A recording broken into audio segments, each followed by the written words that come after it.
سلامات دك عبيت ياو احنا تبيف ويكا حرام مريت نبهال ياو كالقربكم نجر ماتي احنا كيفنا انا بتعبنا صبوغني انا ماتي بمقطال لمنت ايو ارمي اثيوبيا خوينو تورسات هالو مات ارمي اثيوبيا لمنت خوينو تورسات هالو اي ارمي تاع شعبيا باكون يروا ويما ارمي سودان باكون خوينير አማራ ክልል እንዲተራመስ የሚፈልጉ አካላትን አጀንዳ ይዛችሁ ነው የመጣችሁት።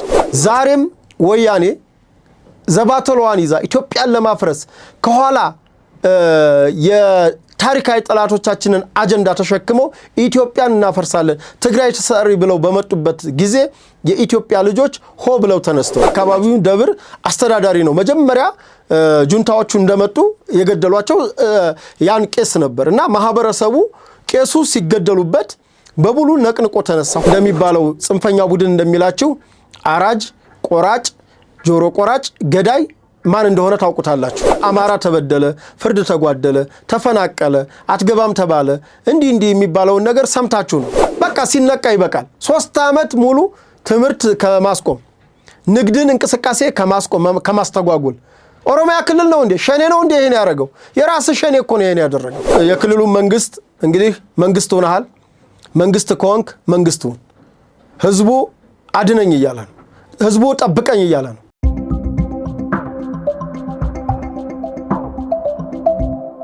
ሰላም ተነስተልን ውድ ተከበራችሁ የሐቅና ሳቅ ሚዲያ ቤተሰቦች እንደምን አላችሁ? ይህ ሳምንታዊ ከስፍራው ዝግጅታችን ነው።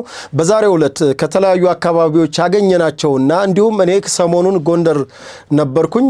ሰሜን ጎንደር ወደ ደባርቅ ዳባት ጭና አካባቢ ነበርኩ። የዚህ ምክንያት የ10ኛ እዝ 403ኛ ኮር 4ኛ ዓመት የምስረታ በዓልን ምክንያት በማድረግ የመከላከያ የክብር አባላትን ወክዬ በስፍራው ተገኝቼ ነበር። በስፍራው ያገኘሁትን የተለያዩ መረጃዎች ይኖራሉ ወደናንተ አድማጭ ተመልካቾቻችን የምናደርሳችሁ ይሆናል። ከዚህ ሰዓት ጀምሮ ፕሮግራማችንን ላይክ አድርጉ፣ ሼር፣ ሰብስክራይብ የደውል ምልክቱን መጫናችሁን አትዘንጉ እንላለን። በተለይ ለቤቱ አዲስ ከሆናችሁ የደውል ምልክቱን መጫናችሁ ምንጊዜም የሐቅና ሳቅ ዝግጅት ወደናንተ አድማጭ ተመልካቾቻችን እንዲመጣ ያግዛል።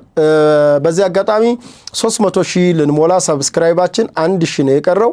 እንግዲህ ይችን ደግሞ በዚህ ሳምንት ሞልተን ሙሉ 300,000 እንድንሞላ ውድ ቤተሰቦቻችን በተለይ ኢትዮጵያን የምትወዱ ውድ ሐቅና ሳቃውያኖች እንዲሁም የኢትዮጵያ ወዳጆች ያው በአክብሮት እንጠይቃቸዋለን። ምንጊዜም የሐቅና ሳቅ ሚዲያ ሞቶ መልእክት የሆነው መነሻችንም መድረሻችንም ኢትዮጵያ ነው ያልን የዛሬውን ፕሮግራማችንን እንጀምራለን።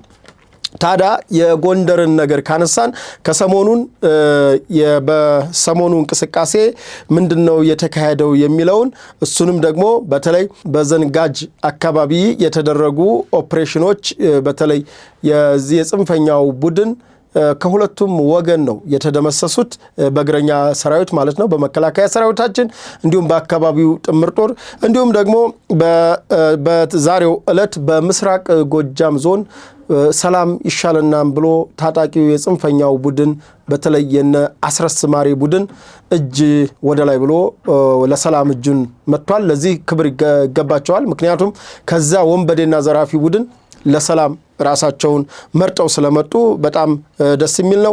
የጭና ሰማዕታት እንዴት ተዘከሩ የሚለውን እንዲሁ ሙሉ መረጃ ነው ያለን ወደናንተ አድማጭ ተመልካቾቻችን እናደርሳለን። ሌላው የምስራቅ እዝ በአለባቸው አካባቢዎች 230 በላይ የጽንፈኛውን ቡድን ደምስሻለሁ ከዛም በላይ ደግሞ ማርክ ያለው እንዲሁም የነፍስ ወከፍ እንዲሁም ጽንፈኛው ቡድን ሲጠቀምባቸው የነበሩ የሎጂስቲክ ቁሳቁሶችን አውድም ያለው ብሏል። እነዚህና ሌሎች መሰል መረጃዎች ይኖራሉ። ምርኮዎች አሉ፣ ያውደውጊያዎች ድሎች አሉ። አማራ ክልል ወደ ሰላም እየተመለሰ ነው። በነገራችን ላይ በዛሬው ዕለት አማራ ክልል ክቡር የአማራ ብሔራዊ ክልላዊ መንግስት ርዕሰ መስተዳደር አረጋ ከበደን ጨምሮ የተለያዩ የአማራ ክልል አመራሮች የአረንጓዴ አሻራቸውን በተለያዩ አካባቢዎች እያሳረፉ እንደሆነ በክልሉ የፕሬዝዳንት ጽህፈት ቤት ማህበራዊ ትስስር ገጽ ለማየት ለመረዳት ችለናል። ኢትዮጵያችን አሸንፋለች። ምርጫ አሳክተናል። ጽንፈኛም እየተመታ ነው። እንግዲህ የጁንታ ቡድኑም እየተመታ ነው። የቲፒኤፎች ከትግራይ ትሰር ወደ ኢትዮጵያ ትሰር መጥተዋል። እሱም ደግሞ መልእክት አለን። ሌላው በራያ አካባቢ ሲንቀሳቀስ የነበረው የነምሬ ወዳጆ ቡድን ምን ገጠመው? በላይነሽ አመዴ ዘይራቸዋለች። ለሱም አጠር ያለ መረጃዎች ይኖሩናል። አጠቃላይ ከኛ ጋር ከቆያችሁ በርካታ መረጃዎችን ታገኛላችሁ፣ ታተርፋላችሁ። እኔ ከጎንደር ተመልሼ እናንተም ብዬ ነው ስቱዲዮ የገባሁት። ከስፍራው ዝግጅት እነሆ ተጀምሯል። ፕሮግራሙን ላይክ አርጉ፣ ሼር አርጉ፣ ሰብስክራይብ አርጉ። ወደ ዝርዝር መረጃዎቹ ወስዳችኋለሁ።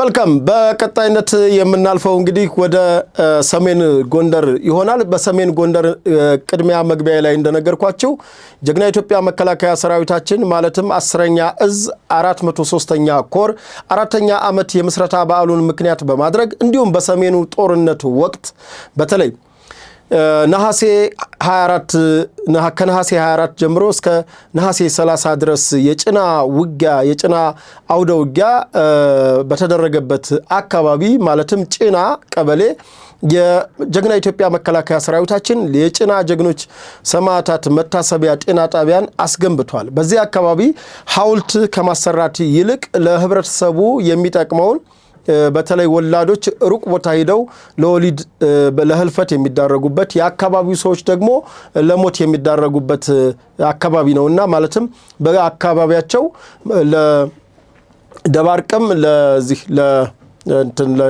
ለደባትም ቅርብ ስላልሆነች ጭና ወደ ውስጥ ገባ ያለች የገጠር አካባቢ ስለሆነች ለዚህ አካባቢ ርቀት ስላለው እንግዲህ ጀግና ኢትዮጵያ መከላከያ ሰራዊታችን ከሰራዊቱ የ4 ወር ደሞዝ በመሰብሰብ ከ28 ሚሊዮን ብር በላይ አሰባስቦ እንዲሁም ከሌሎች ድጋፍ ሰጪ አጋር አካላት ጋር ተባብሮ በአካባቢው ላይ መሰረተ ሐውልት አቁሟል። ይህም የጭና ጀግኖች ሰማዕታት መታሰቢያ የሆነ ጤና ጣቢያ ተገንብቷል። ጤና ጣቢያው ደረጃውን የጠበቀ ሲሆን የማዋለጃ ክፍል ያለው የክትትል እንዲሁ የተመላላሽ ታካሚዎች ክፍል ያለው በርካታ የተለያዩ ክፍሎች ያሉት ሲሆን እንዲሁም በወቅቱ ምርቃቱ በሚደረግበት ሰዓት የአማራ ብሔራዊ ክልላዊ መንግስት የጤና ቢሮ ምክትል ኃላፊዋ ተገኝተው ስለነበረ እሳቸውም እንግዲህ ግንባታው መከላከያችን ከገነባው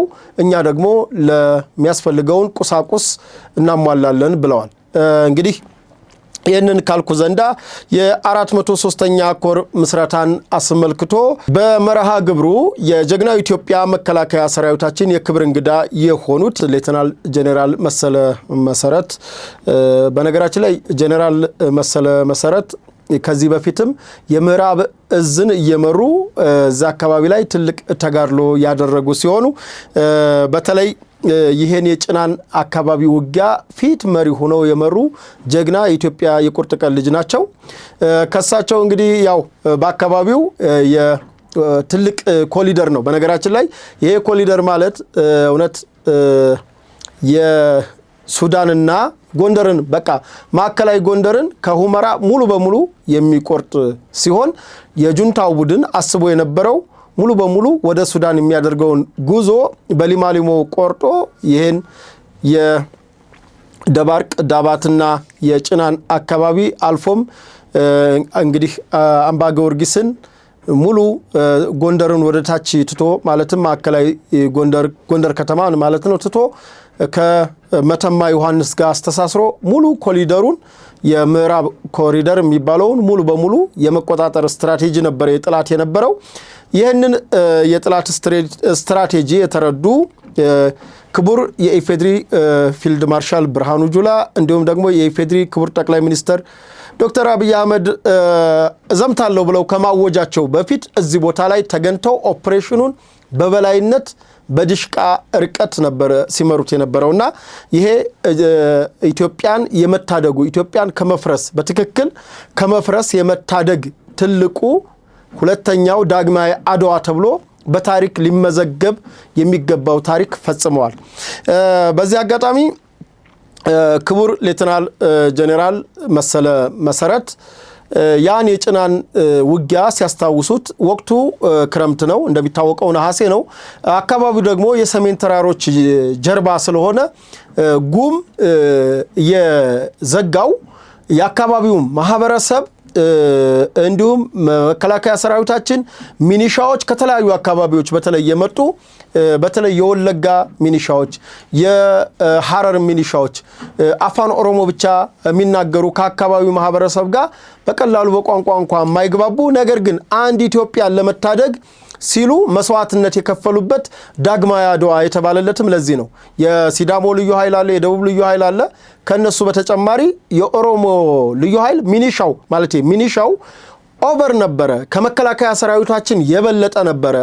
እንደምታውቁት ሰራዊታችን ተከርቷል፣ ተመቷል፣ በብዙ ነገሮች ተበሳቅሎ የነበረበት ጊዜ ስለነበር የነበሩት ጥቂት አመራሮችና ጥቂት ተዋጊ ኃይል ነበር። ኃይል እስከሚደራጅ ኢትዮጵያ ማህፀኗ ለምለም ነው የሚባለው የታየው በዚህ ግንባር ላይ ነው እና ከጎጃም የመጣው ከጎንደር ያለው እዛው የአካባቢው የአማራ ክልል አካባቢ ስለሆነ የአማራ ልዩ ኃይልም ነበረ። ነገር ግን በጣም በሚደንቅ ሁኔታ ከኦሮሚያ ክልል የመጡ ሚኒሻዎች በተለይ ከወለጋና ከሐረር የመጡ የኦሮሚያ ክልል ሚሊሻዎች ተጋድሏቸው የማይዘነጋ ነበር ብለዋል። ሌላው የአካባቢው ማህበረሰብ የከፈለው መስዋዕትነት ጀግና የኢትዮጵያ መከላከያ ሰራዊታችን እንግዲህ ፋኖን ከዳ። ትክክለኛ ፋኖን ማንም አልከዳውም። ፋኖ ማለት የኢትዮጵያ የቁርጥ ቀን ልጅ መሆኑን ያሳየ ትላንትም አሳይቷን በአባቶቹ በነበላይ ዘለቀ በናብዲሳ አጋ በነደረሱ ዱኪ አሳይቷል። ዛሬም ወያኔ ዘባተሏን ይዛ ኢትዮጵያን ለማፍረስ ከኋላ የታሪካዊ ጠላቶቻችንን አጀንዳ ተሸክመው ኢትዮጵያን እናፈርሳለን ትግራይ ተሰሪ ብለው በመጡበት ጊዜ የኢትዮጵያ ልጆች ሆ ብለው ተነስተው በተለይ የጭናና አካባቢው ወጣቶች በጎራዴ በያዙት ኋላ ቀር መሳሪያ ተከታክተዋል። ይሄ የሆነበት ደግሞ ልንገራችሁ። ጭና ላይ ይሄ የሆነበት ምክንያት ጭጋግ የደፈነ ነው ማለት ጥላትም ወገንም የማይታይበት ሁኔታ ነው ያለውና የጭና አርሶ አደሮች መጀመሪያ የተገደሉት ቄስ ገበዝ ናቸው። ማለትም የአካባቢው ደብር አስተዳዳሪ ነው። መጀመሪያ ጁንታዎቹ እንደመጡ የገደሏቸው ያን ቄስ ነበርና ማህበረሰቡ ቄሱ ሲገደሉበት በሙሉ ነቅንቆ ተነሳ። ሁሉም ጎንደሬ እዛ ያለው አካባቢው ተነሳ። በዛን ሰዓት ምንድነው የሆነው? ሁሉም ጎራዴ ያለው ጦር ያለው ሁሉም ይዞ ተነሳ። ከመከላከያ ሰራዊት ከሚኒሻ ከልዩ ኃይሉ ጋር ተሰለፈ። ጥላት 10 ክፍለ ጦር እግረኛ ክፍለ ጦርና አንድ ስፔሻል ኮማንዶ ጦር ይዞ ገብቷል። የወገን ጦር የሚጠብቀው በሌላ በኩል ነው። ጄኔራሉ እንደተናገሩት በሌላ በኩል ነው። ነገር ግን ጥላት ያው ምን ጊዜም ጥላት ስለሆነ የሚያጠናው በደካማ ጎን በኩል ስለሆነ የሚመጣው በደካማ ባለውና ስስ ሽፋን አለበት ብሎ ባሰበው አካባቢ በጭና በኩል መጣ። በዚህ ጊዜ ነው እንግዲህ ያ ክትክት የተጀመረው። እንግዲህ በኋላ ቀር መሳሪያ ያን የመጣን ኃይል ተረባርበው መክተው ጭቃው ዝናብ አለ፣ ቁር አለ፣ ብርድ አለ። ብርዱ እንደነገርኳችሁ ራሷ ጭና የምትባለው ጉብ ያለች ተራራ ነች። በጣም ብርዳማ አካባቢ ነው። ከእንደገና ደግሞ የሰሜን ተራራም ተጽዕኖ አለ። እንግዲህ የሰሜን ተራራ ተጽዕኖ እኮ ለኢሊኖ የዚህ የአሜሪካን እኮ ንፋስ መንስኤ ነው ሰሜን ተራራ ተብሏል እኮ ሰሜን ማውንቴን እና እንግዲህ የዳሽን ተራራ ግርጌ የሚገኝ ቦታ በመሆኑ አካባቢው ላይ ከፍተኛ የሆነ ብርድ አለ። ከዛ ላይ ጉም አለ፣ ጭጋግ አለ። እርስ በርስ ለመታየት የተወሰነ ልፍ ሲል ጥላት ልፍ ሲል የሆነ ወገን በቃ እንደዚህ ነው የምትታየውና በምንም ሁኔታ ጥላትን ከወገን የማትለያይበት የቅርብ ርቀት ስለነበረ በተለይ በእውቅና መርሃ ግብር ነበር ወደ ኋላ ላይ ሜዳ ላይ የተሰጠ። በእውቅና መርሃ ግብሩ ላይ የገጀራው ብርጌድ አለ። እንዲሁም ደግሞ ወጣቶች ቦምብ ተሸክመው በመሄድ ጥላት ላይ በመወርወር በሽርጥ ባገኙት በጋቢ በምንም ተሸክመው በመሄድ ጥላት ላይ በመጣል ከፍተኛ ርብርብ አድርገው አካባቢውን ከወራሪው ከዚህ ከመጣው የጁንታ ቡድን አካባቢው ላይ ቅስሙ ተሰብሮ ዳግም አካባቢውን ዞሮ እንዳይመለከት ያደረጉበት የጀግንነት ታሪክ ነው። ለዚህ ታሪክ ታዲያ ምንድነው ማህተም የተቀመጠው ካልነ ለአካባቢው ማህበረሰብ የሚጠቅም ጤና ጣቢያ ገንብቶ 403ኛ ኮር ከሰራዊታችን የ4 ወር ደሞዝ ይቅርብይ ብሎ ሰራዊቱ ለማህበረሰቡ ያበረከተው ስጦታ ነው። መከላከያ ሰራዊት ያደረጉት የ403ኛ መከታ ኮር ዋና አዛዥ ብርጋዴር ጄኔራል አዘዘው መኮንን ናቸው። እንግዲህ 403ኛ ኮር ሁሉም አዛዥ አለው፣ ኮርም አዛዥ አለው፣ ክፍለ ጦርም አዛዥ አለው። ሁሉም እንግዲህ በበላይነት ማን ይመራዋል የሚለውን ነገር ነው እንጂ ለሁሉም ክፍል የየራሱ ኃላፊ ያለው። ለዚህ 403ኛ ኮር የመከታ ኮር መከታ ኮር ነው የምትባለው። እንግዲህ እንደ ስሟም መክታ ያስቀረች ነች። በዚህ አጋጣሚ የካራማራ የቃኘው ክፍለ ጦር አለ። በዚህ በ400 ኮር በ403ኛ ኮር ማለት ነው። የካራማራ ማን ነው የቃኘው ሻለቃ የቃኘው ክፍለ ጦር አለ። ቃኘው ሻለቃ ማለት ኮሪያ የዘመተው አኩሪ የኢትዮጵያን ታሪክ እስከዛሬ ድረስ ኮሪያኖች እኛ ኢትዮጵያኖችን እንዲወዱን ያደረገው እንዲሁም አንድ ምርኮ እንኳን ሳይማረክበት የጀግንነት ስራ ጀብዱ ሰርቶ የመጣው የቃኘው ክፍለ ጦር አለ። ሁለተኛው የካራማራ ክፍለ ጦር ሲሆን ሶስተኛው እና እጅግ የሚያስደንቀው በዚህ በ403ኛ መከታ ኮር ውስጥ የሚጠራው የጭና ክፍለ ጦር የሚል ነው።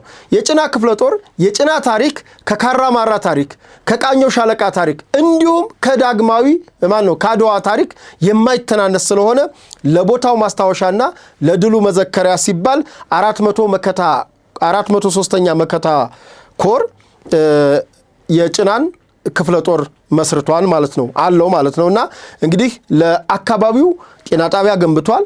እንዲሁም ደግሞ ለቦታው ማስታወሻ ጭና ላይ የተደረገው ገድል ከባድና ኢትዮጵያን በጣም ሊበትን በሚያስችል ሁኔታ ጥላት አሲሮ ስለመጣ ያን አካባቢ የተመከተበትን የጭና ክፍለ ጦር በሚል እንትን ብለዋል ሰይመዋል። ይሄ መከላከያ ሰራዊታችን የህዝብ ልጅ መሆኑን የህዝብን ታሪክ ደግሞ የሚዘክር መሆኑን አሳይቷል። ሌላው እንግዲህ መግቢያ ላይ እንደነገርኳችሁ በዚህ ሲምፖዚየም የታዘብኩት ነገር ምንድነው የዚህ የጤና ጣቢያው ግንባታ ላይ መግቢያው ላይ ሙዚየም አለ።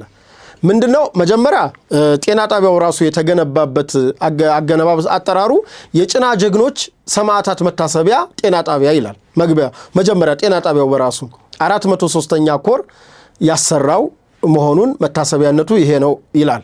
ከዛ ልክ ከግቢው ገብታችሁ በቀኝ በኩል ያለ የመጀመሪያው ክፍል ላይ የጭና ሰማዕታት መታሰቢያ ሙዚየም ይላል። በሙዚየሙ ውስጥ የሚገርመው ከሲቪል ይጀምራል። ከነገርኳችሁ ከቄስ ገበዙ ይጀምርና ወጣቶች እናቶች የተሰዉትን በአካባቢው ላይ የተሰዉትን የሲቪል ሰማዕታት ይዘክራል።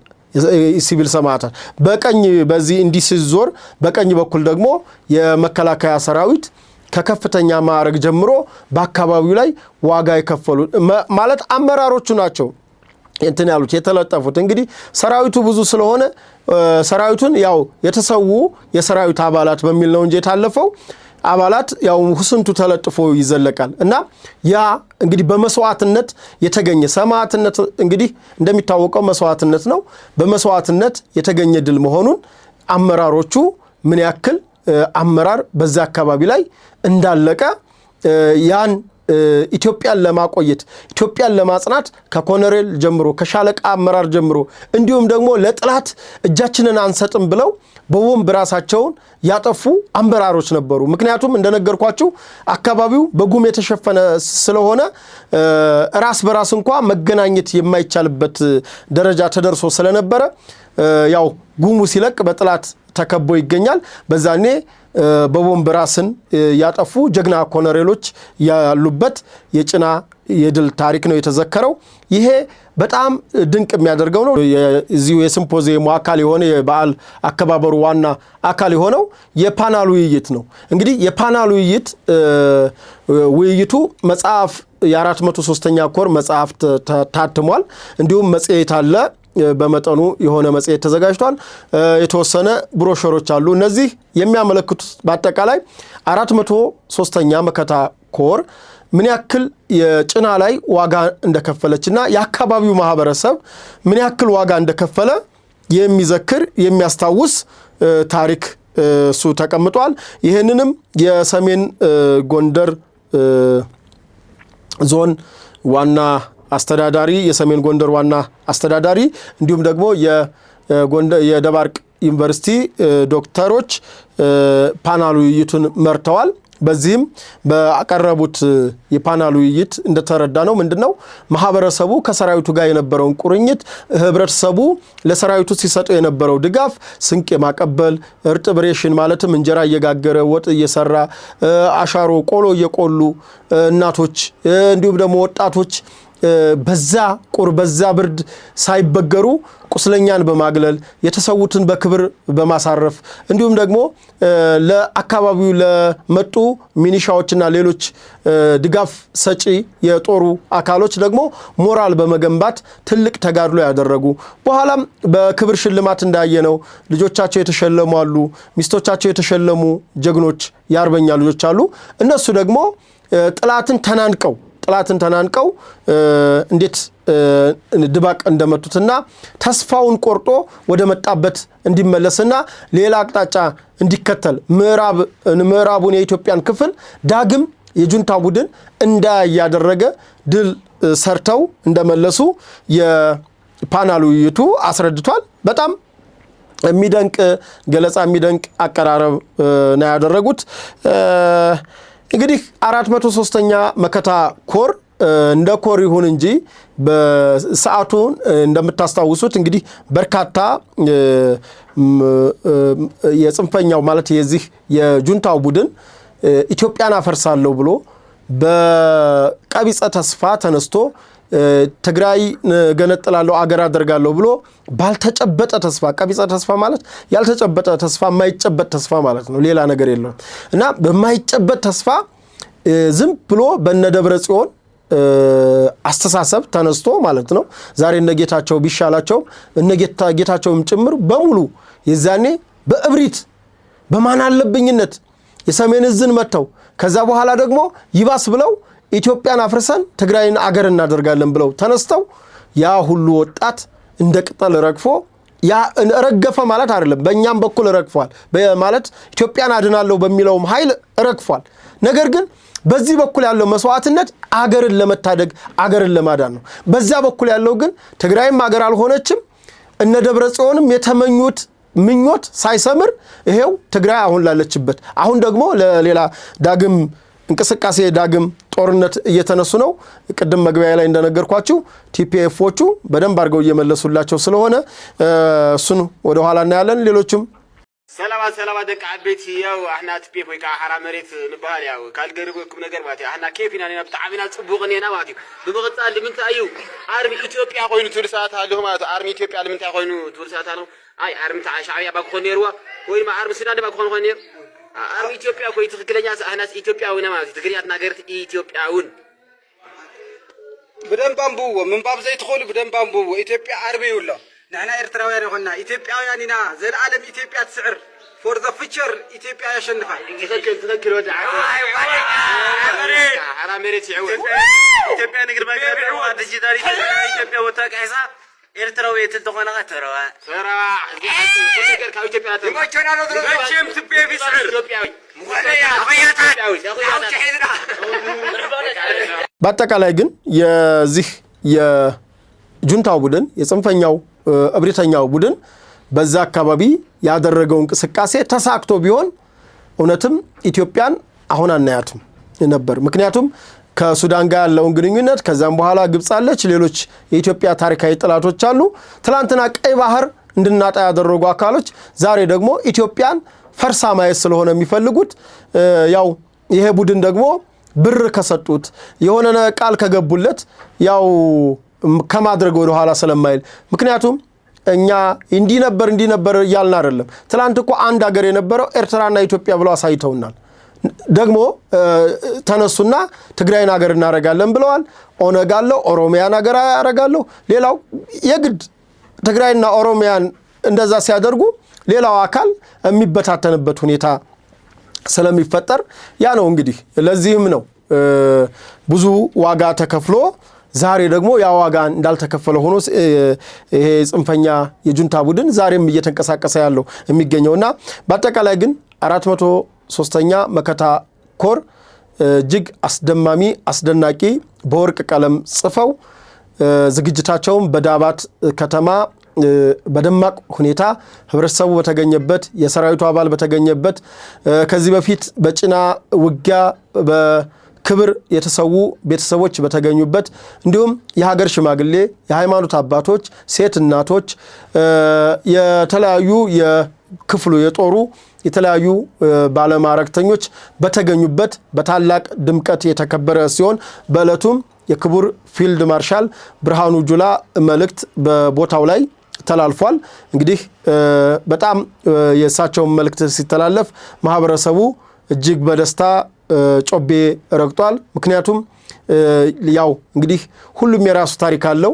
የአካባቢው ታሪክ ደግሞ በሚያውቀው ሰው እዛው ቦታ ሆኖ ባዋጋው ሰው አይዟችሁ ሲባል ምክንያቱም የጽንፈኛው ሚዲያ ልክ እንደተካደ ሐቀኛው ፋኖ እንደተካደ በዛ በሰዓቱ የተጋደሉ ማህበረሰቦች እንደተካዱ መንግስት እንደካዲ ሌላው ደግሞ እውነትን ፈላጊ አርበኛ መስሎ የቀረበበት ስለነበር እውነቱ በጊዜው ሲገለጥለት ማህበረሰቡ በጣም በደስታ ነው በሞራል ነው የክቡር ፊልድ ማርሻል ብርሃኑ ጁላ መልእክት ሲተላለፍ ያሰማው ደስታ ለዚህ ጀግና ህዝብ ታላቅ ገድል ለፈጸመ ህዝብ ከሰራዊቱ ጎን በመቆም ስንቅ በማቀበል አብሮ በመዋጋት ድል ላስመዘገበ ህዝብ ሁሌም ከሰራዊቱ ጎን በመሆን አብሮ እያገዘን የሚገኘው ህዝብ መልእክቴ ይድረስልኝ ብሏል። የኢፌዴሪ ጦር ኃይሎች ኤታማዦር ሹም ክቡር ፊልድ ማርሻል ብርሃኑ ጁላ በድምፅ የተቀረጸ ቮይስ መልእክት ልከዋል። እሱን በጥሞና እንድትከታተሉ እንጋብዛለን።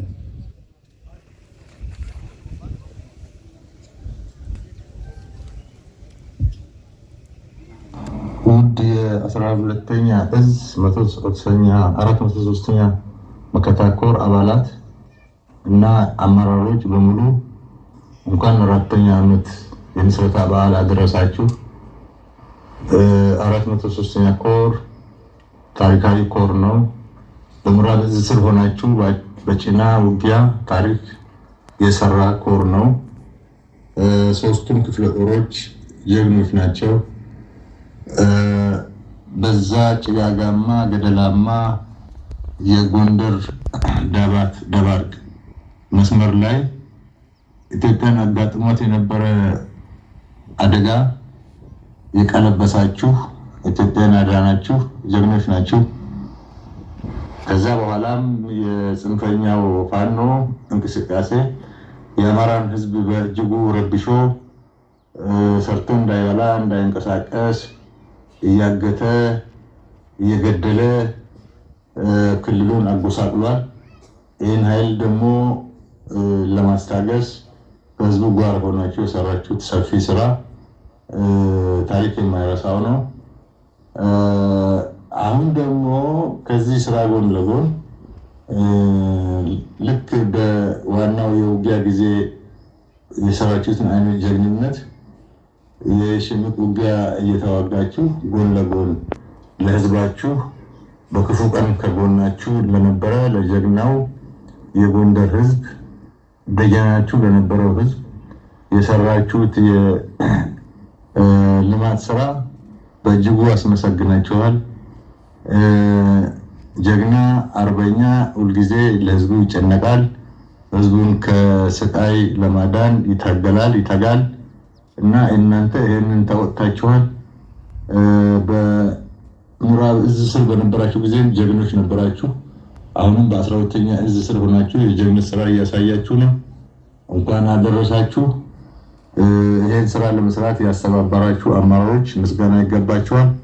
ይህን ስራ ለመስራት ያዋጣችሁ የደገፋችሁ የኮሩ አባላት በሙሉ ምስጋና ይገባችኋል።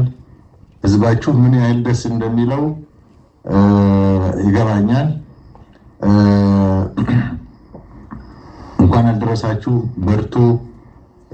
መከላከያ ስራችሁን ይከታተላል፣ ያውቃል። ብቻችሁን ያላችሁ እንዳይመስላችሁ። አሁን ነገ በምታደርጉት ዝግጅት እና በዓል መልካም በዓል ይሁንላችሁ። አመሰግናለሁ።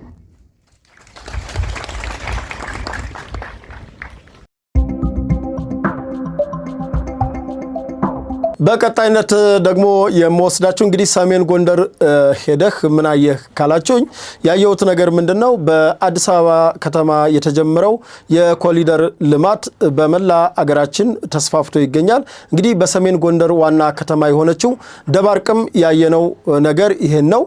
ደባርቅ ከተማ የኮሪደር ልማት አስጀምራ ህብረተሰቡ ተባብሮ ሰፊ የልማት ስራ እየተሰራ እንደሆነ ነው ለማየት የቻልኩት። እንግዲህ ደባርቅ ከተማ እንደሚታወቀው ከ300 ዓመት በፊት የተቆረቆረች በአጼ አዳም ሰገድ ጊዜ የተመሰረተች ከተማ ነች። እንግዲህ የሰሜን ተራሮች ግርጌ የምትገኝ የቱሪዝም መናኸሪያ የሆነች ከተማ ነች። ያው የተወሰነ የሰላም እጦት ነበረ።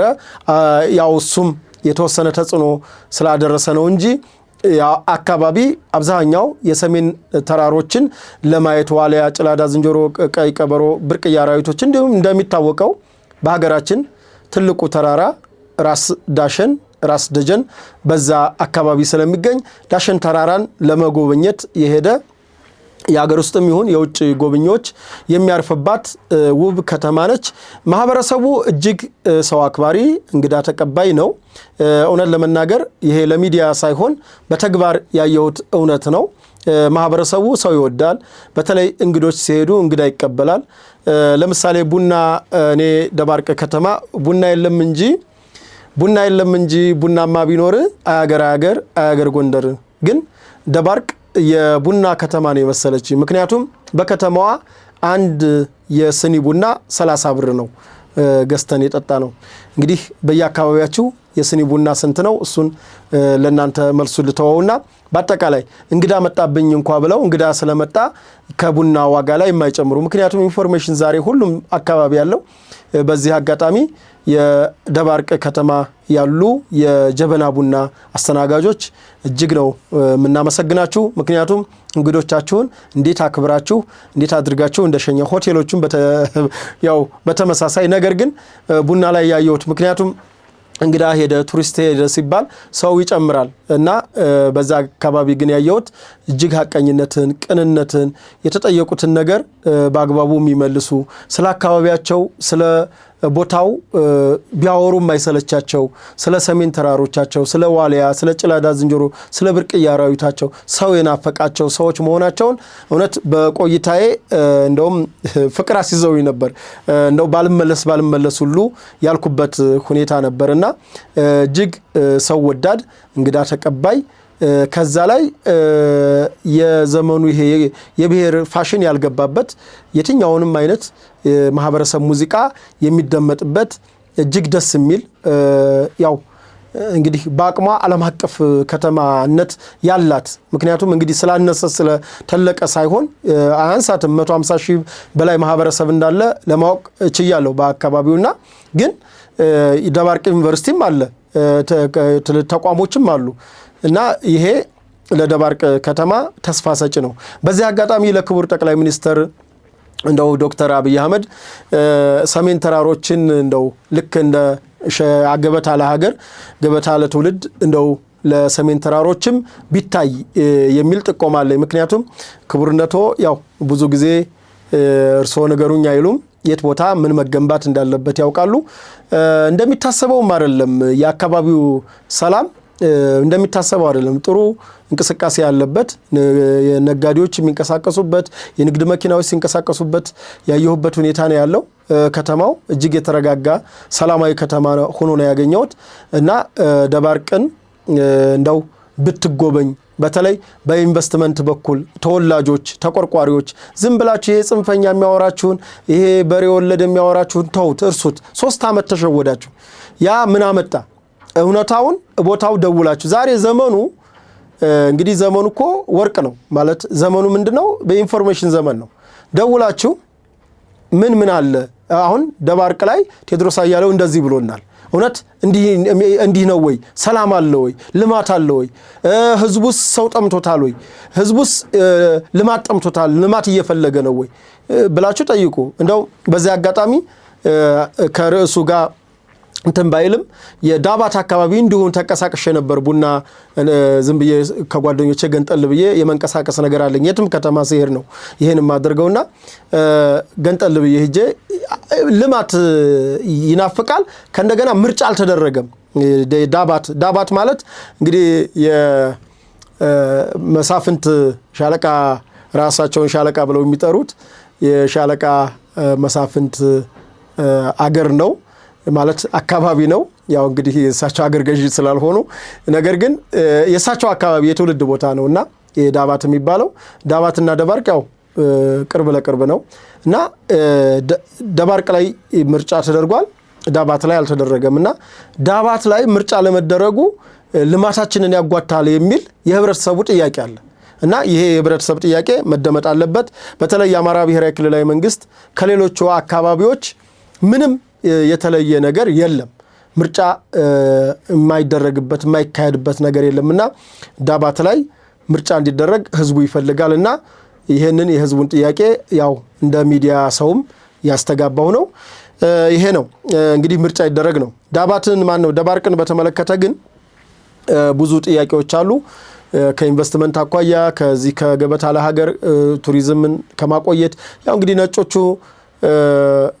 አድቬንቸር ነገር ይፈልጋሉ ያ ደግሞ ያለው እዛው ሰሜን ተራሮች ላይ ስለሆነ ሰሜን ተራሮች ራሱ ለኖርማል ጉብኝት የሄደ ሰው ቢያንስ 15 ቀን ይቆያል 15 ቀን የጉዞውን ተተነው ማለት ነው እዛው አካባቢ ባለው ሃይኪንግ አለ የተለያዩ የሚታዩ ተፈጥሮ ሀብት ስላለ እነዛን ነገሮች ተራራ ሲወጡ ሲወርዱ የተለያዩ ነገሮችን መልካም ምድሮችን ሲያዩ መልካም ምድሩ በራሱ ደስ ስለሚል ያን ነገር ማየት ስለሚፈልጉ ደባርቅ የኢንቨስትመንት ጥያቄዎች አሉ የአካባቢው ተወላጆችም ይሄን ጠይቃቸው ወደ አካባቢው ልማት የሚሄድበትን ነገር ብታስተጋቡ ነው ምለው ጦር አውርድ ከምትሉ ይልቅ ልማት አውርድ ብላችሁ ልማት ወደ አካባቢው እንዲሄድ ብታደርጉ የአካባቢው ማህበረሰብ አይቻለው እጅግ ጨዋ እጅግ ደስ የሚል ሰው አክባሪ ሸላሚ እኔ ምንም መጨማመር አይደለም ደስ የሚል ማህበረሰብ ነው ደባርቆች ይመቻቸው ነው የምለው ወደ ሌሎች መረጃዎች ልውሰዳችሁ እንደው እዛ አካባቢ ሄጄ እንደው ምንም ሳልል እንዳላልፍ በሚል ነው እንጂ ከተማው ላይ መንግስት በራሱ ያስጀምረው ማህበረሰቡ እየተባበረ ያለው የኮሪደር ልማት እጅግ በተፋጠነ መልኩ እየተካሄደ እንደሆነ የአይን ማይነኝ ማሽኖች ሲንቀሳቀሱ ሌሎች ነገሮች ሲንቀሳቀሱ አይቻለው እጅግ ደስ የሚል በራሳቸው እንቅስቃሴ ያላቸው ነገር ግን የተወሰነ አካል ቢደግፋቸው ደግሞ ከዚህ የበለጠ ከተማዋን ማስዋብና ማሳመር ይችላሉ ብዬ ስላመንኩ ነው ፕሮግራማችን ከስፍራው ነው ሚዲያችን ሐቅና ሳቅ ነው ላይክ ሼር ሰብስክራይብ ደግሞ ከናንተ ነው ላይክ ሼር ሰብስክራይብ እንዲሁም በዝግጅታችን ላይ የተሰማችሁን ሐሳብ አስተያየት በኮሜንት ቦክሱ ላይ ሐሳብና አስተያየታችሁን ስጡን እያልኩ ወደ ሌሎች መረጃዎች ልወሰዳችሁ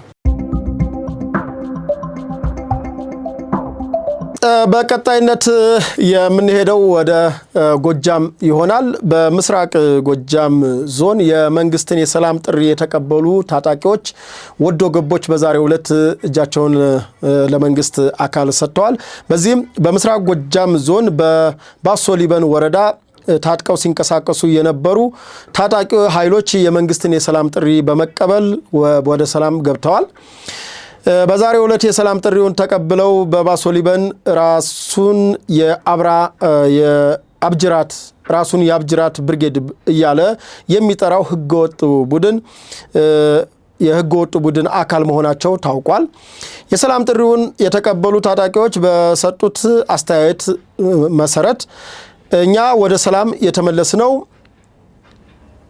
ትግል ብለን የገባንበት ነገር ግን ትግል ሳይሆን አሁን ከጥላቶቻችን ጋር እንድንሰለፍ በተለይ እነዘመነ ካሴን የተመለከተ ነው አሁን ትግል ብለን የገባንበት ነገር በጥላት ስለተጠለፈ አሁን ለዚህ አላስፈላጊ ትግል ዋጋ የህይወት ዋጋ አንከፍልም በማለት ራሳቸውን ነፍሳቸውን አድነው ለመንግስት እጃቸውን ሰጥተዋል። በአቀባበሉም የጀግና ኢትዮጵያ መከላከያ ሰራዊታችን የከፍተኛ የጦር መኮንኖች እንዲሁም የምስራቅ ጎጃም ዞን ከፍተኛ አመራሮችና የደብረ ማርቆስ ከተማ አስተዳደሮች በጋራ በመሆን ተቀብለዋቸዋል።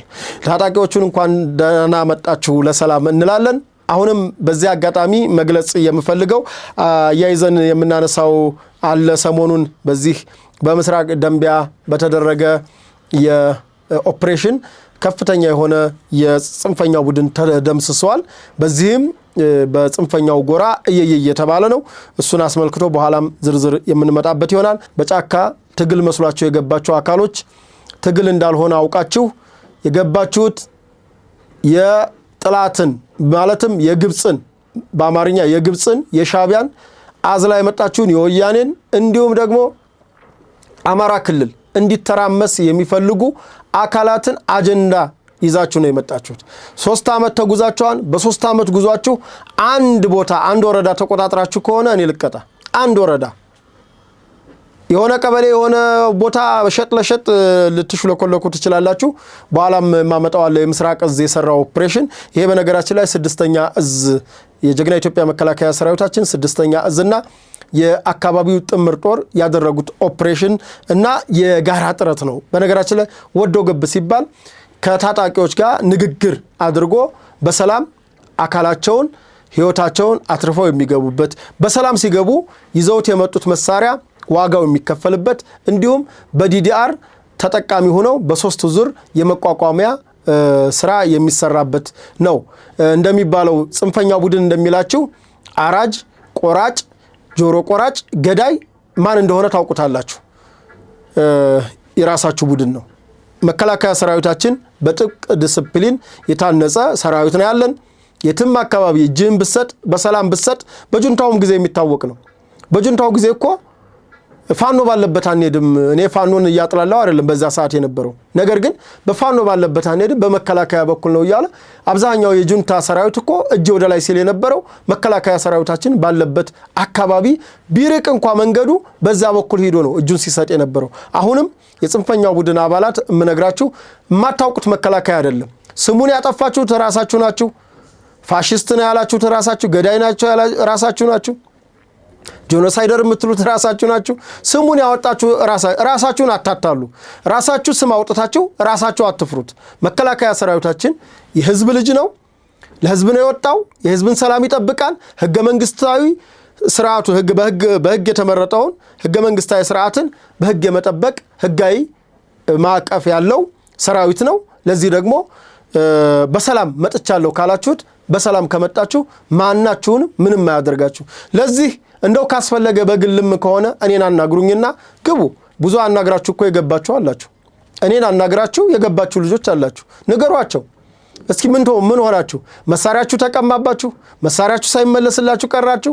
ወይስ መሳሪያውን ክፍያ ሳይከፈል ቀረ? የለም። ይሄ እንደሆነ ሁሉ አሁንም ጫካ ያላችሁ ልጆች ባላስፈላጊ ነገር አትሙቱ። በቃ ይሄንን በ100% እርግጠኛ ሁኜ የምነግራችሁ አነጋግራችሁን ግቡ። እኔን በተለይ እኔን አነጋግራችሁ ግቡ። ምንም አይደርስባችሁም። ይሄንን ተማምኜ ኃላፊነት የምሰጣችሁ ማለት ኃላፊነት የምወስደው ሰራዊቱን ስለምተማመንበት ነው። ጀግና ኢትዮጵያ መከላከያ ሰራዊታችን ለጥላት የሚራራ ነው። እናንተ ከሰባት ነጋ ትበልጣላችሁ፣ ከነ ቅዱሳን ነጋ ትበልጣላችሁ። ከትግራይ ከዛ አጥፊ ቡድን ጥቅምት 24 የሰሜን እዝን ካረደ ቡድን ትበልጣላችሁ። የትኛውን ክህደት ፈጽማችሁ ነው?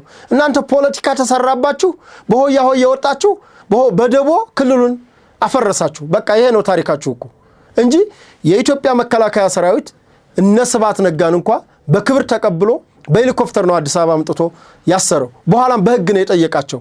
በኋላም ምህረት ነው የሰጠው። የእናንተም ኩርፊያ እኮ የሌላ አብዛኛው እኮ ያኮረፈው እንዴት ስብሐት ነጋ ይለቀቃም ብሎ ነው። እንደ ፕሪቶሪያ ስምምነት ተስማማላችሁ ብሎ ነው። ዝሮ ከኢትዮጵያ ከወገን ጋር የሚደረግ ውጊያ ሂዶ ስምምነት ስለማይቀር ለስምምነት በር ክፈቱ። ሞኝ አትሆኑ። ህይወታችሁን ለሌሎች እንትኖች አትክፈሉ። በቃ ይሄን ነው እንደ ወንድም የምነግራችሁ። አውቃለሁ አንዳንዶቻችሁ እውነትም አማራ ተበደለ፣ ፍርድ ተጓደለ፣ ተፈናቀለ፣ አትገባም ተባለ እንዲህ የሚባለውን ነገር ሰምታችሁ ነው። ነገር ግን እውነታውን ቀርባችሁ ደግሞ ብታዩት ያ ነገር የተባለው ነገር በሙሉ ፖለቲካ ሆኖ ውሸት ሆኖ ታገኙታላችሁ። ያን ስላችሁ ግን ሰው አልተፈናቀለም፣ ሰው ቤቱ አልፈረሰም፣ ሰው እንዲህ አላለም እያልኩ አይደለም። ያ የመጣበት መንገድ ስትመረምሩት ሂዶ ያን መልእክት የሚያስተላልፉ መርዘኞች ናቸው ራሱ ችግሩን የፈጠሩት ክልሉን ያተራመሱት። የክልሉ ልዩ ኃይል እኮ መልሶ ማደራጀት ነው የተባለው። መልሶ ማደራጀት ማለት መከላከያ እኮ ግባ ነው የተባለው። ፌደራል ፖሊሱን እኮ ነው የተባለው። የት ላይ ነው ክደቱ? ደግሞ የአማራ ልዩ ኃይል ብቻ አልነበረም የተባለው። ይሄ የክልሉ መንግስት ሌሎች በወቅቱ የነበሩ ሆን ብለው አካባቢውን ለማተራመስ የፈጠሩትና አሁን በስር ላይ ያሉ ሰዎች ማካበር ስለማልፈልግ እነሱ የፈጠሩት የጋራ ቅንጅት ክልሉን የማፍረስ ቅንጅት ነው እንጂ መጀመሪያም ተብሎ የነበረው ልዩ ኃይሉን መልሶ ማደራጀት፣ ወደ መከላከያ ወደ ፌደራል ፖሊስ ማስገባት። ይሄን ደግሞ አልፈልግም ያለው ደግሞ ወደ ክልሉ ከአድማ መከላከል ጀምሮ አድማ መከላከል፣ ህዝባዊ ፖሊስ፣ የማረሚያ ቤት ፖሊስ፣ የአካባቢ ሚኒሻ ካልፈለገ ደግሞ በቦርድ ይውጣና የአካባቢ ጠባቂ የሚሆን ከዛ ውጭ ግን ትጥቅ ፍታ እንዲህ አድርግ ምናምን አልተባለም። የተባለው የቡድን መሳሪያ ተብሏል። የቡድን መሳሪያ የቡድን ነው። የቡድን መሳሪያው ደግሞ የተባለው ለምሳሌ ጀሌ ያላችሁ ሰዎች እነ ምሬም ብጠቅስላችሁ አብረን ስለነበርን ስብሰባው ላይ ጀሌ ስላላችሁ ዲሽቃውን አምጡና በክላሽ ተቀይሮ ይሰጥ። ክላሽና ሽጉጥ ግን ማንንም አይነጠቅም ነው የተባለው። ባይሆን ግን በአካባቢ የጽፈቱ ቤት ሰላምና ደህንነት ስለሆነ እውቅና የሚሰጠው ስለመሳሪያ አጽፉና አስመዝግቡና ያዙ ነው የተባለው። የትም ቦታ ትጥቅ ፍታ ያለ አመራር የለም። ነገር ግን ይችን መልእክት ቅድም እንደነገርኳችሁ የክልሉ ያሉ አተራማሽ ቡድኖች እነዛ አካሎች ግን ትጥቅ ፍቱ እንደተባለ አድርገው አንዳንድ ቦታዎች ላይ በተለይ ቀድሞ በፋኖነት ሲንቀሳቀሱ የነበሩ ልጆችን ሲያሳዱ ነበር። ይሄን እናውቃለን። ግን ይሄ የሚሆነው በትዕግስት ነው። እኔ ላይ የደረሰ ግፍ ብነግራችሁ ምን ልትሉ ነው? ከማንም በፊት እኮ ሸፍቼ መግባት ካለብኝ እኔ ነበርኩ። ግን ስለ ሀገር ሲባል ዋጥ ተደርጎ የሚያዝ ነገር ስላለ ነው እንጂ ተመችቶን አይደለም። ይሄንን ወቁ እና አሁንም በጫካ ያላችሁ አለባሌ ዋጋ የምትከፍሉ በተለይ የዲያስፖራ መጠቀሚያ የሆናችሁ የሚዲያቸው መጠቀሚያ የሆናችሁ የገንዘብ ማካበቻ የሆናችሁ የነሱ ህይወት መቀየሪያ የሆናችሁ ልጆች ወጣቶች ምንም የማታውቁ እንቦቀቅላዎች ጀግኖች ናችሁ። ግን በመከላከያ ሰራዊት ግቡና ተሰልፋችሁ ሀገራችን ኢትዮጵያ የምትፈልገው ነገር ስላለ ለዛ ብሔራዊ ግብ እንድታሳካ አጋዥ ሁኑ። ከዚህ አጥፊ ቡድን ራሳችሁን አግሉ፣ ራሳችሁ ውጡ ነው የምለው። በዚህ አጋጣሚ የምስራቅ ጎጃም በተለይ ራሱን አብራጅት ብሎ የአብራጅት ብርጌድ ብሎ የጠራው የዚህ የጽንፈኛ ቡድን አባል ሆነው ሲንቀሳቀሱ ቆይተው ትግሉ ለሌላ አካል ተጠልፏን ብላችሁ የመጣችሁ አካላት እጅግ ትልቅ አክብሮት ትልቅ ምስጋና አለን። አዎ የሚያዋጣው ወደ ሰላም መመለስ ስለሆነ ያረጋችሁት መንገድ ጥሩ ነው። ሌሎች ወንድሞቻችሁን ጥሩ። ይሄ እልቂት 3 ዓመት ቆየ። በ3 ዓመት ውስጥ የአማራ ክልል ወድሟል፣ በትምህርት ወድሟል፣ በጤና ወድሟል፣ በግብርና ወድሟል። ገበሬው ተበሳቅሏል። ነጋዴው ሸሽቶ ጠፍቷል። ነጋዴው ብቻ አይደለም በነገራችን የዚህ ጽንፈኛ ቡድን አባል አዲስ አበባ አለ፣ አዋሳ አለ፣ ድሬዳዋ አለ፣ ምን አለ እናውቃለን እኮ። እንደው አንዳንዴ እኮ እንደው እስኪ በሚል ነው እንጂ እኮ የት ቦታ እንዳለ እኮ ይታወቃል። ክልሉን ከክልሉ ውጭ እንዲገጠመህ ብለው ቀውስ ፈጥረው ክልሉን አቀውሰው ጦርነት ከናቱ ማጀት አምጥተው መልሰው በዛ የሚነግዱ ናቸውና ይሄንን ለናንተ መናገር አይደለም። ስንት ሰው የታገተ ገንዘብ አንጣ እንደሚባል ስንት ሰው ይሄንን ክፍያ ካልከፈልክ እየተባለ እንደሚታፈን እንደሚታሰር እንደሚንገላታ እንደሚደበደብ በክልሉ ሞራሉን አጥቶ እንዲኖር እንደተደረገ እኮ ሁላችሁም መረጃ አላችሁና እንደው ራሳችሁን አታታሉ። በቃ ጎበዝ፣ በቃ ሲነቃ ይበቃል። 3 ዓመት ሙሉ ትምህርት ከማስቆም ንግድን እንቅስቃሴ ከማስቆም ከማስተጓጉል ኦሮሚያ ክልል ነው እንዴ? ሸኔ ነው እንዴ ይሄን ያደረገው? የራስ ሸኔ እኮ ነው ይሄን ያደረገው። ሸኔ ሆናችሁ እኮ ከሸኔም በላይ ሸኔ ሰው በጥልቆ እጁ የሚቆረጥበት ጆሮው የሚቆረጥበት ግንባሩ ጀግና አባት ግንባር የሚመታበት እነሱን ስላልደገፈ ብቻ ጽንፈኛ ስላልደገፈ ብቻ ማለት ነው። እና ይሄ አካሄድ የትም አያደርስም። አባት የረገመው የትም አይደርስም። እናት የረገመው ህፃናት ያለምንም ስቃያቸው እየተሰቃዩ ነው አማራ ክልል። ስለዚህ ከዚህ በኋላም የክልሉ መንግስት እንግዲህ መንግስት ሆነሃል መንግስት ከሆንክ መንግስቱን ህዝቡ አድነኝ እያለ ነው ህዝቡ ጠብቀኝ እያለ ነው የመጀመሪያ የአንድ መንግስት ትልቁ ስራው የሚያስተዳድረው ማህበረሰብ ህይወት ደህንነት ዋስትና መስጠት ነው ስለዚህ የአማራ ብሔራዊ ክልላዊ መንግስት የተለያዩ አመራሮች ተነጋገሩ ከዚህ በኋላ በዚህ ጽንፈኛ ቡድን በዚህ ጽምዶ በፈጠረ ተላላኪ ቡድን ላይ የማያዳግም እርምጃ ተወስዶ ትክክለኛ ኦፕሬሽን ተደርጎ ሐቀኛ ውጊያ ተደርጎ እዚያ አንድ ግሩን ጫካ አንድ ግሩን ቢሮ ሳያደርግ በትክክል ውጊያ ተደርጎ ውጊያ ማያስፈልጋ ሲጀመር መሞት የሚፈልግም የለም የፈሪ ስብስብ ነው የፈሪ ስብስብ እንዴት ያስፈራሃል ስለዚህ ሁላችንም በተጠንቀቁመን ክልሉንም አገራችንም ካላት ብሔራዊ የጥቅም ትግል አቋያ ታይቶ የአማራ ክልል ጉዳይ በዚህ ዓመት መቋጫ አግኝቶ ሊሄድ ይገባል በኋላ እመጣበታለሁ ከዚህ ከክረምት ጋር ተያይዞ የሚያሰሩትን ክረምት ምንድነው ከቀድሙ ካነሳውት ከጭና ታሪክ ጋም ስለሚያዝ እሱንም ማስመልከተን የምንነጋገር ይሆናል ወደ ሌሎች መረጃዎች ልውሰዳችሁ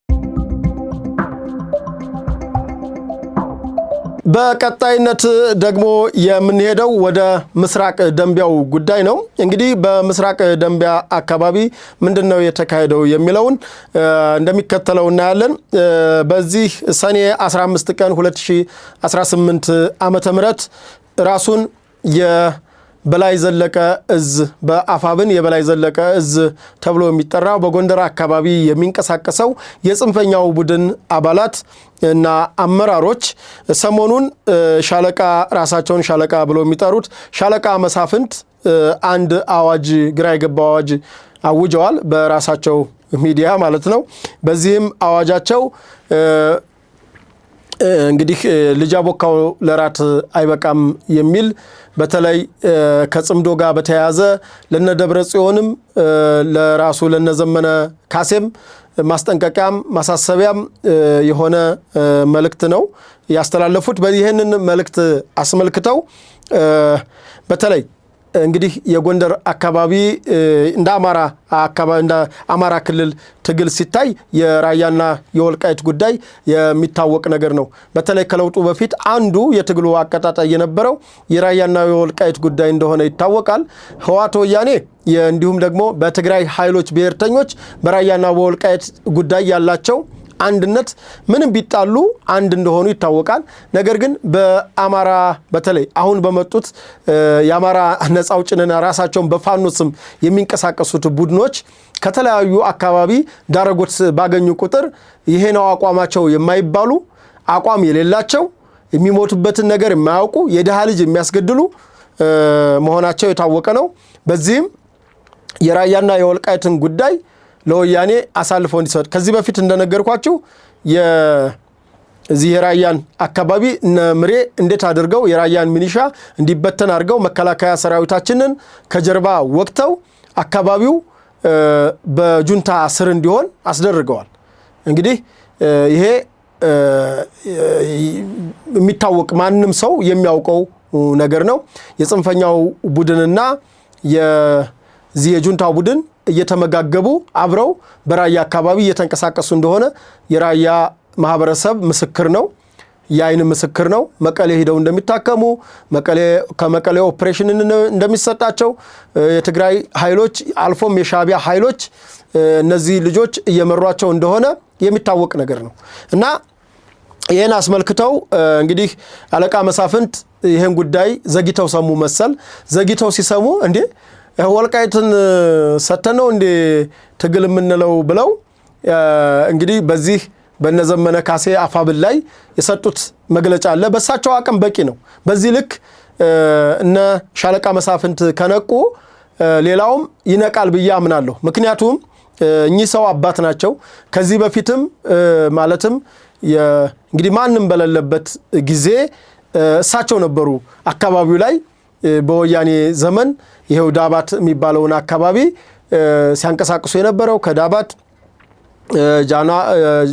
ጃናሞራ አጅሬ የሚባሉ ወዚህ ተከዜ ዙሪያ ባሉ አካባቢዎች እየተንቀሳቀሱ ያው የሽፍትነትም ቢሆን ዞሮ በዛ ሰዓት እንደ ትግልም ብናየው ትግል ሲያደርጉ የነበሩት ራሳቸውን ሻለቃ መሳፍንት ብለው የሚጠሩት የዳባቱ መሳፍንት ናቸው። እንግዲህ ይህንን ጉዳይ ከሰሙ በኋላ አሁን በእነሱ ደግሞ በአፋብን የበላይ ጠባቂ ናቸው፣ የበላይ አባት ናቸው ሻለቃ መሳፍንት። እንግዲህ አንዱ አጋዣቸው የነበረው ሻለቃ ሰፈር መለስ ነው።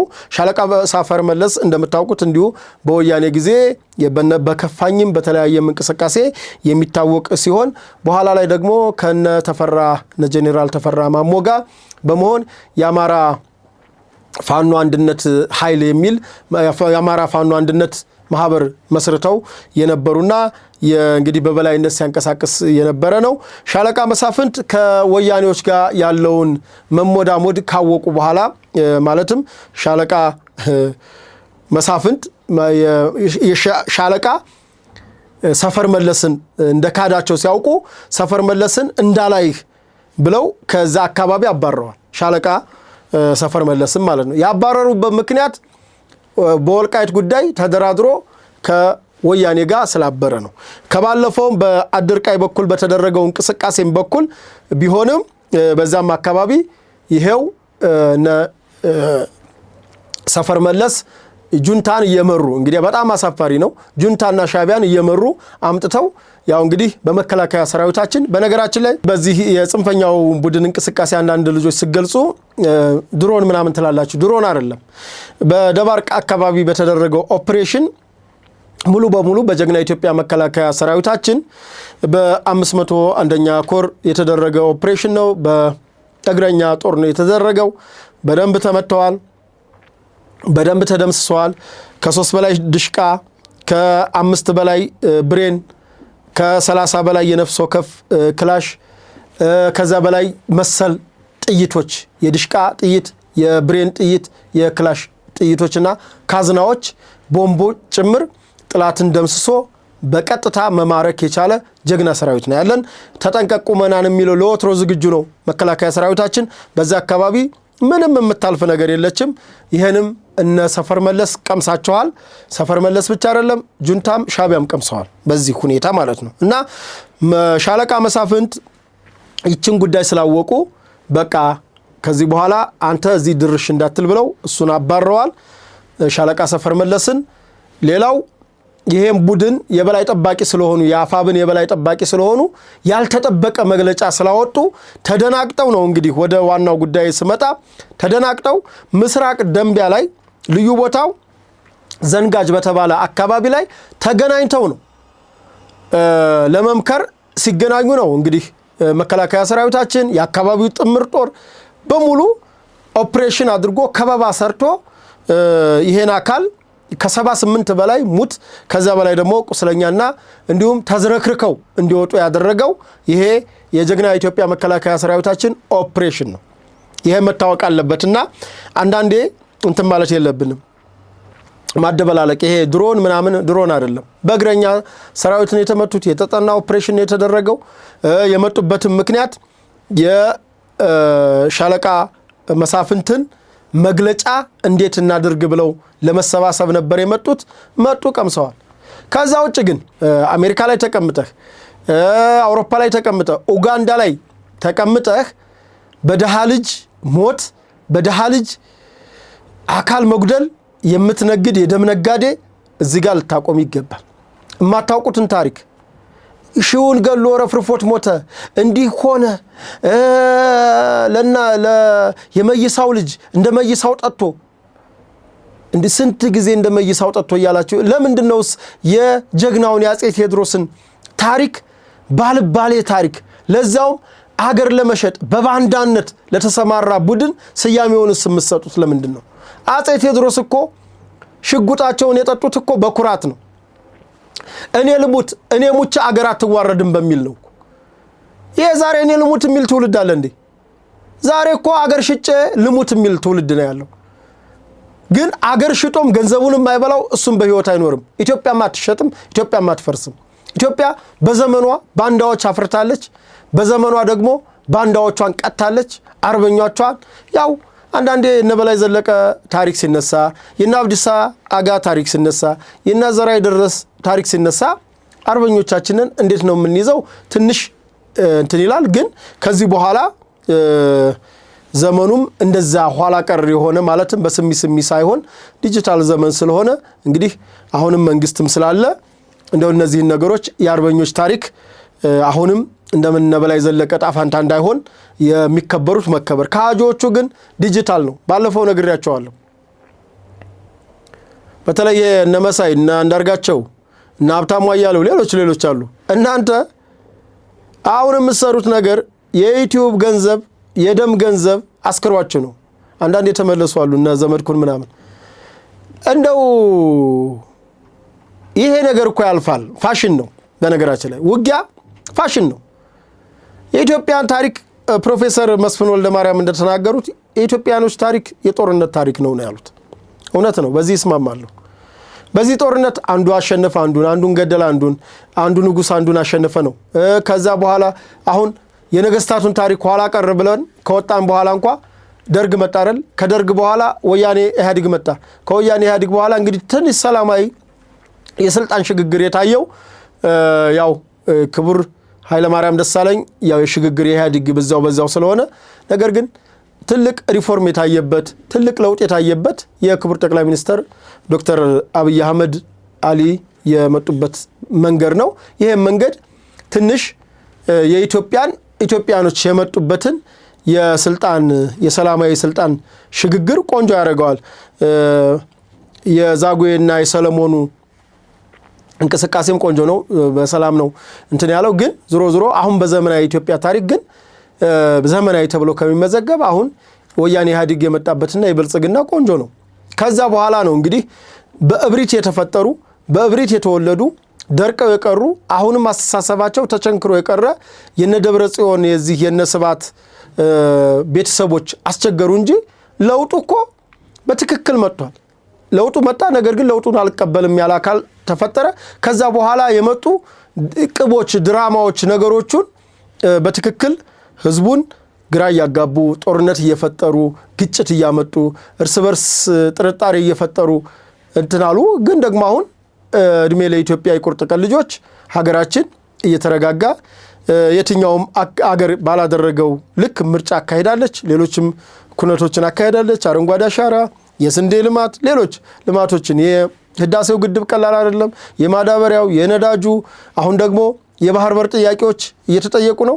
እነዚህ ጥያቄዎች ሲመለሱ የከተማ የመኖሪያ ቤቶች ጥያቄዎች ሲመለሱ የገበሬው ያርሶ አደሩ የማዳበሪያ ጥያቄዎች እነዚህ ሲመለሱ በትምህርት በኩል ያሉ ነገሮች ሲመለሱ ያ እንግዲህ ነገሮቹ እየተረጋጉ ወደ ሰላም እየተመጣ ይኬዳል ብዬ አምናለሁ።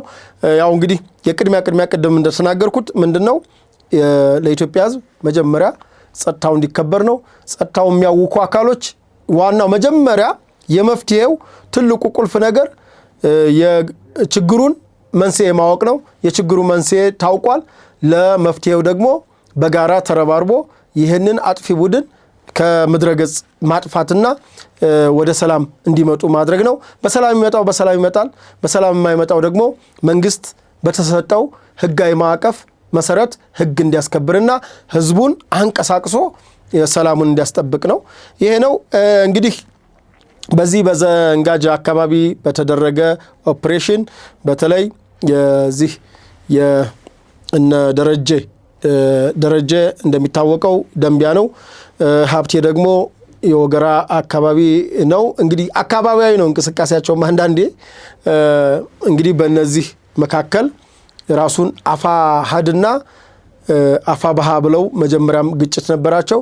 በኋላ እነ ኮሎኔል ፋንታውን እነ ካፒቴን ማስረሻ ሰጤ መምጣታቸውን ተከትለው እዛ የቀረው ቡድን ራሱን አሁን አፋብን ብሎ በሚጠራው ቡድን ራሱን ያካተተ ሲሆን ነገር ግን የጎጠኝነቱ የአካባቢያዊነቱ ነገሮች ስላለቀቀና ሌላው የተለያዩ ፍላጎት ከዚህ በፊትም እንግዳ አቅርቤላችሁ ነግረናቸዋል። የተለያዩ ፍላጎቶች ስላሉ እነዛ ፍላጎቶች ችግር ፈጥረው ለእርስ በርስም ግጭት እርስ በርስ ለምሳሌ ሸጋ በለጠ ከሰሞኑ በጎንደር ቀጠና አካባቢ በተለይ ቋራ አካባቢ ነው የሚንቀሳቀሰው። በቋራ አካባቢ እንግዲህ እርስ በርስ የተጣሉበት ሁኔታ ነው ያለው። ሸጋ በለጠ ባለፈው በደረጀ ላይ ሲዝት የሰማችሁት ነው። እውነታው ይሄ ነው። በዚህ አጋጣሚ እኔ መናገር የምፈልገው አሁንም ዲያስፖራ ላይ ሰው ሲሞት ጥቁር እያረጋችሁ ወይም ጥቁር የለበሳችሁ ያዘናችሁ እያስመሰላችሁ ከፋኝ እያላችሁ አንዳንድ ለቅሶዎችም አሉ።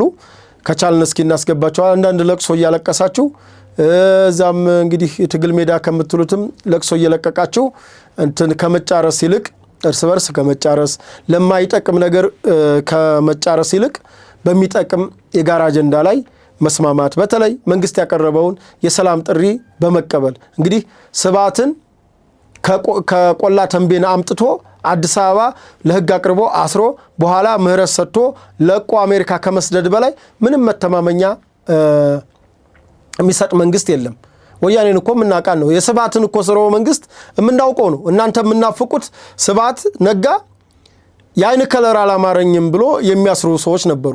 ነገር ግን ጦር የወጋን ያውም ታላቁን ሰሜን እዝን የወጋን አካል አዲስ አበባ አምጥቶ አስሮ በኋላም ምህረት ሰጥቶ ፈቶ አሁን አሜሪካ ሄዶ እንደፈለገም ቢናገርም ክህደቱ ከስብዓት እንጂ ከመሪው ከጠቅላይ ሚኒስትር ዶክተር አብይ አህመድ አይደለም፣ ወይም ከመንግስታቸው አይደለም። ግለሰብም እንዳይሆን ከመንግስታቸው አይደለም። የመንግስት የሰላም ጥሪ እያቀረበ ነው። የአካባቢ መንግስት የሰላም ጥሪ እያቀረበ ነው። የክልሉ መንግስት የሰላም ጥሪ እያቀረበ ነው። መተማመን ራሳችሁ ናችሁ። ቅድም ብያችኋለሁ።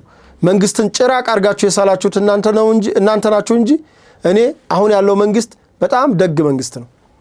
ደግነቱም በብዙ መልኩ ይገለጻል።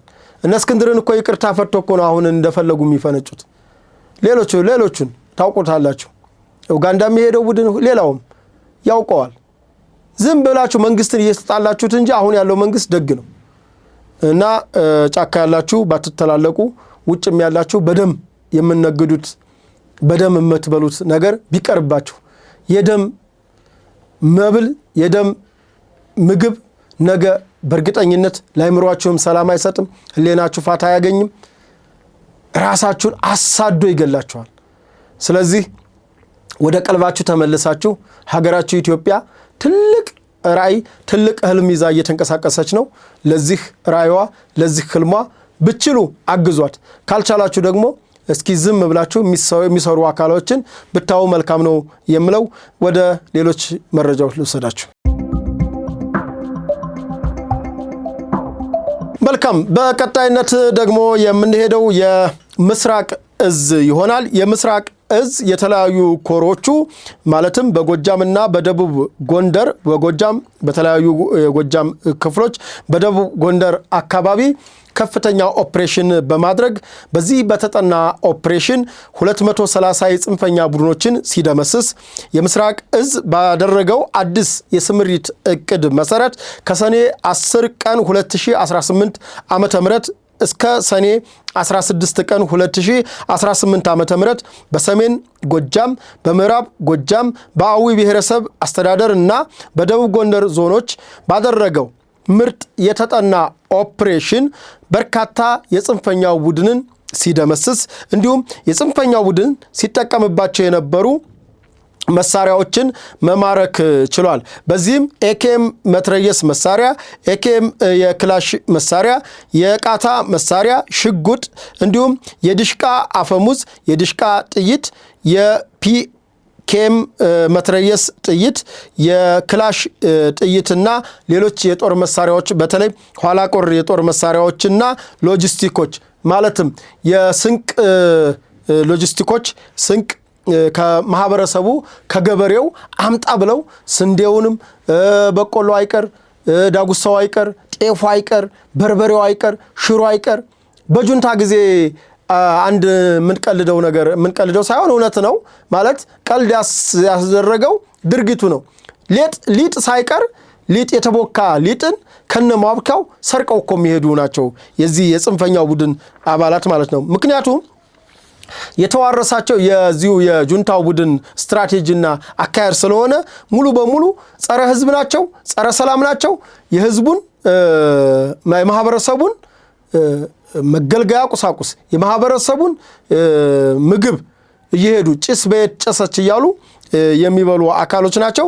በዚህም በተደረገ ኦፕሬሽን ከተደመሰሱት መካከል አጠቃላይ የሻለቃ በራሳቸው አጠራር የሻለቃ አመራሮች ብለው ከሚጠሩት ጌታቸው አያና፣ እርቂሁን ታመነ፣ አለሙ ሞላ፣ ምህረት ጥላሁን፣ አበበ አስናቀው እና ሆነ ጌትነት ሲገኙበት ከነዚህ በተጨማሪ ደግሞ ማሙሽ የተባለ የጽንፈኛ ቡድን የብርጌድ የሎጂስቲክ አመራር እንዲሁም ወርቆ የተባለ የብርጌድ ፋይናንስ፣ መልካሙ የተባለ የዘመቻ መምሪያ ኃላፊ የሆነ የተወርዋሪ ዘመቻ እንግዲህ ተወርዋሪ ኑሯቸው ማለት ነው። ሁሉ ጊዜ እኮ እንደ ተወረወሩ ነው ጥላት መከላከያ ነው ጥላት የሚሉት። ጥላት በዚህ መጣ ሲሉ ቦታ እየለቀቁ የሚሄዱ መከላከያም ሄደ ሚኒሻም ሄደ የአካባቢው ጥምር ጦርም ሄደ ሲፈረጥጡ አድማ መከላከል ሲያስፈረጥጠው የሚውል ነው እንግዲህ ተወርዋሪ ይላሉ። ያው ስሙን ከመከላከያ ይወስዱና የሆነ ኃላፊ መባል ይፈልጋሉ። በነገራችን ላይ አማራ ክልል ላይ የታጣቂውም ችግር በፖለቲካ አመራርም ውስጥ ያሉ ሰዎች ትግላቸው ለምንድነው ውጤት የማያመጣው ከተባለ ሁሉም ፕሬዝዳንት መባል ይፈልጋል፣ ሁሉም አመራር መባል ይፈልጋል፣ ሁሉም መሪ መመራት አይፈልጉም። እና ለዚህ አመላቸው ምንድነው የሆነ ጦር ኃላፊ የሆነ ተወርዋሪ አዛዥ የሆነ ብርጌድ ኃላፊ እየተባሉ እንግዲህ የጫካ ሹመት ይሰጣቸዋል ማለት ነው። በዚህም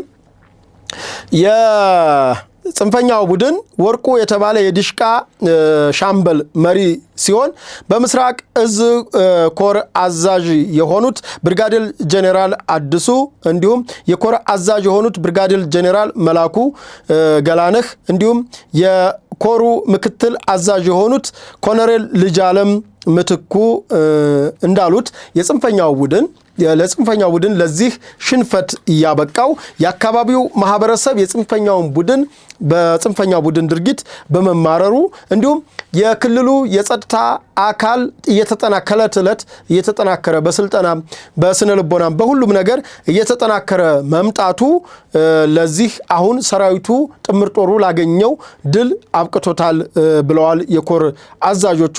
እዙ በአጠቃላይ በተሰጠው ስምሪት የጽንፈኛውን ቡድን በ7 ቀን ባደረገው ስምሪት ከፍተኛ የሆነ ድል አስመዝግቧል። ይህንንም ድል ያስመዘገበው ከላይ በገለጽኩላችሁ ዞኖች ሲሆን በተለይ የጽንፈኛው ቡድን ይህንን ድል ተደርጓል ማለት ተሸንፏል። ነገር ግን በአማርኛ ተሸንፏል ብለን እንናገር። ድል ተደርጓል ተሸንፏል። ነገር ግን የተሸነፈውን እኒሁ መጀመሪያ በዚህ በምስራቅ ደንቢያ እነዛ ለግላጋ ወጣቶች ማለቃቸው ሳያሳዝናቸው እንደ ቴዎድሮስ ጠጡት እንደ አጼ ምኒልክ እንዲኮኑ እያሉ ዝም ብለው ዝባዝንኬ የሆነ የጀግናዎቹን የአርበኞቹን የታሪክ የአገር መሪዎቹን ታሪክ በሚያጠፋ መልኩ የሚሰሩ ሚዲያዎች አሉ። እነዚህ በማህበራዊ ሚዲያ ለማሸነፍ የተንቀሳቀሱበት ነገር አሳፋሪ ነው ይላል መከላከያ ሰራዊት። አሳፋሪ ነው። በማህበራዊ ሚዲያ የጽንፈኛው ቡድን ተከፋዮች እያደረጋቸው ያለው በተለይ በዲያስፖራው ቅጥረኛ የዩቲዩብ መሬት ላይ ያለው ሐቅ የጽንፈኛው ቡድን በደቡብ ጎንደር በአዊ ብሔረሰብ ዞን አስተዳደር እንዲሁም በሰሜን ጎጃም በምዕራብ ጎጃም ተጠርጎ ያለ ነገር ግን መግቢያ መውጫ ያጣ ተሳዶ ያለ ይሄ የማህበራዊ ሚዲያ ዘማች ቡድን ግን ምን ይያለ ነው የሚለው የኛ ልጆች አሸንፈዋል ያልተደረገ ሳይገሉ ጎፈሬ ሳያጣሩ ወር የሚባለው ይሄው በጽንፈኛው ተከናውኗል።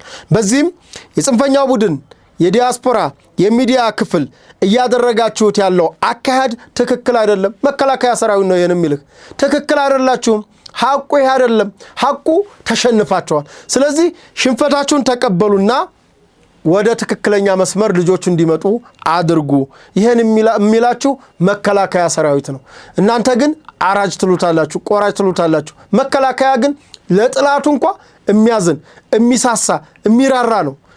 ሌላው መከላከያ ሰራዊታችን ከዚህ ጽንፈኛ ቡድን ከሎጂስቲኩ ያገኛቸውን ዱቄት፣ ስንዴ፣ ባቄላ፣ ሽሮ፣ በርበሬ በአካባቢው ለሚገኙ አቅመ ደካሞች አከፋፈለ።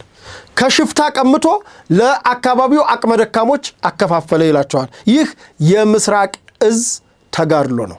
የዛሬውን የሰኔ 18 ቀን ከስፍራው ዝግጅት እኔ አቅራቢ ቴዎድሮስ አያለው ከመላው የስቱዲዮ ባለሙያዎች ጋር በጋራ በመሆን እዚህ አዲስ አበባ ከሚገኘው የሐቅና ሳቅ ስቱዲዮ ያቀረብንላችሁ ዝግጅት በዚህ መልኩ ተጠናቋል። የዘወትር መልእክታችን የሆነውን መነሻችንም መድረሻችንም ኢትዮጵያ ናት። ለኢትዮጵያ ሰላም፣ ለኢትዮጵያ ብሔራዊ ጥቅም ተግተን እንሰራለን። ሰላም ቆዩን።